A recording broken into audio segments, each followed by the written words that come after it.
మీరు చూడాలనుకున్నదే మీరు చూస్తున్నది SV99 న్యూస్.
మరి ఈరోజు ఉందా వస్తున్నారా బట్లజర్ ఉందా ఆల్రెడీ సైన్ చేసుకుని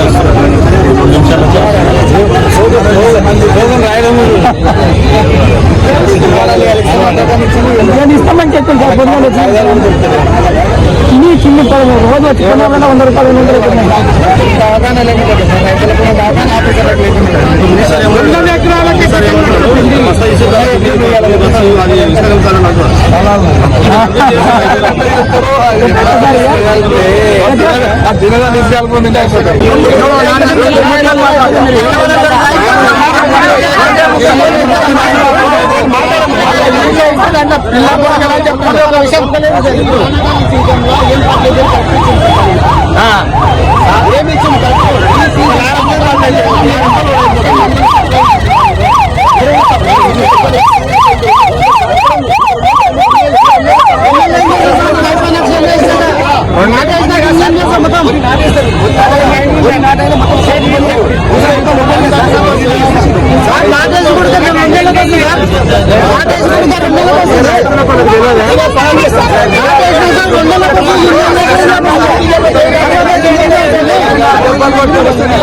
మస్తు చెప్పి తినాలైతే అంతలేదు.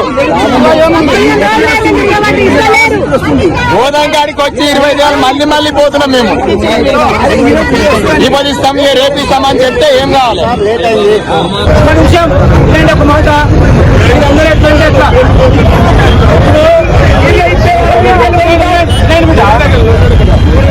అగ్రికల్చర్ ఆఫీసర్లు జిల్లా ఆఫీసర్ని పిలిపించినాం. యాక్చువల్గా ఈరోజు మేము ముగ్గురం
యూరియా కొరత ఉందని చెప్పి పెద్దలు లక్ష్మణరెడ్డి గారు, ఆల వెంకటేశ్వర రెడ్డి గారు ముగ్గురం కలిసి కలెక్టర్ గారికి వినతి పత్రం ఇద్దాం, కలెక్టర్ గారిని కలిసి యూరియాను తెప్పియమని చెప్పి అడుగుదామని చెప్పి అనుకుని కలెక్టర్ ఇద్దామని. కానీ రైతులందరూ కూడా పాత బస్ స్టాండ్ దగ్గర ధర్నా చేస్తున్నారు.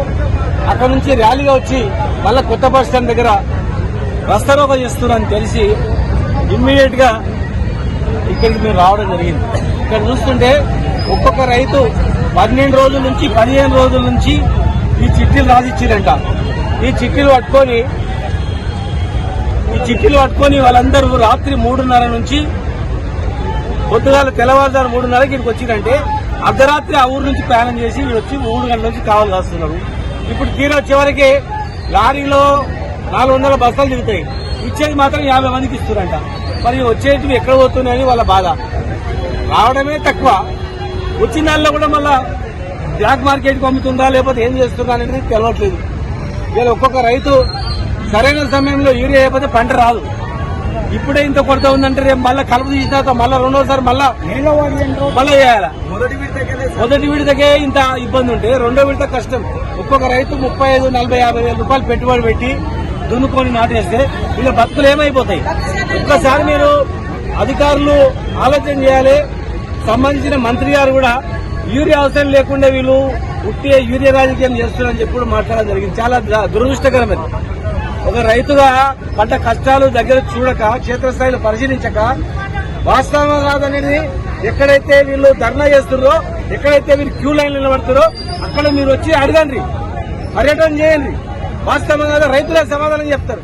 కానీ రైతులు బల్బుగా వచ్చిండ్రు, ఎవరో ప్రోత్సాహం చేస్తే వచ్చిండ్రు, వాళ్ళకి తిన్నది అరగక వచ్చిండ్రు అనే రీతిలో వీళ్ళు మాట్లాడడం అనేది చాలా దురదృష్టకరం.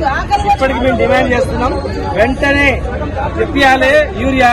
మొన్న ఆంధ్రాకు అక్కడ ఆంధ్ర కేంద్ర మంత్రి పోయి కూర్చొని తెచ్చినట్ట. మరి ఆంధ్రలో వాళ్ళు మరి ఇక్కడ కూడా మంత్రులు ఉన్నారు, కేంద్ర మంత్రులు ఉన్నారు, మరి రాష్ట్ర ప్రభుత్వం ఉంది. ముందు జాగ్రత్త చర్యలు చేపట్టాలి. రామగుండం ఫ్యాక్టరీ, ఎరువుల ఫ్యాక్టరీ కూడా మరి స్టార్ట్ అయిందో ఇంకా కూడా తెలియదు. అంటే రైతులకు ఏం కావాలన్నా కూడా తెలియదు ప్రభుత్వానికి. వెంటనే వీళ్ళకు ఒకవేళ వీళ్ళని ఇదే విధంగా కొనసాగితే ఖచ్చితంగా పెద్ద ఎత్తున ఆందోళన వస్తుంది. మీరు ఎలక్షన్ల మీదే ఉంచుతున్నారు కానీ రైతులు చూస్తలేరు. మీరు ఖచ్చితంగా రైతుల ఆగ్రహానికి గురిగాక తప్పదు. వెంటనే యూరియాను అందుబాటులోకి తీసుకురావాలి. రైతులకు అన్ని కేంద్రాల్లో రైతులకు ఏర్పాటు చేయాలి. నువ్వు ఎక్కడి నుంచి వస్తావా తెలియదు, ఇమ్మీడియట్ గా ఏర్పాటు చేయాలి. జిల్లా యంత్రాంగం ఈ పనులు లేదు. ఎవరి మీద కేసులు పెట్టాలి, ఎవరిని పట్టుకురావాలి, ఎవరిని ఇబ్బంది పెట్టాలి, సోషల్ మీడియాలో ఎవడేం పెట్టిండు, ఎవరిని జైల్లో పెట్టాలి, ఈ పనులే ఉన్నారు తప్ప ఈ పనుల మీద లేదు. దయచేసి ప్రజల మీద దృష్టి పెట్టాలని చెప్పి చెప్తున్నాం. దయచేసి వేధించకండి. ఒక ఎస్ఐ కొట్టిండంట మొన్న నారాయణపేట. తప్పది. ప్రభుత్వ ఉద్యోగులు మీరంటే గౌరవం, పోలీసు వ్యవస్థ మీద ప్రజలకు నమ్మకం ఉంది. అట్లా చేసుకొని వాళ్ళని అవమానపరచొద్దు. దయచేసి రైతుల ఆందోళన అర్థం చేసుకోవాలి, మీరు కూడా వాళ్ళకి సహకరించాలి.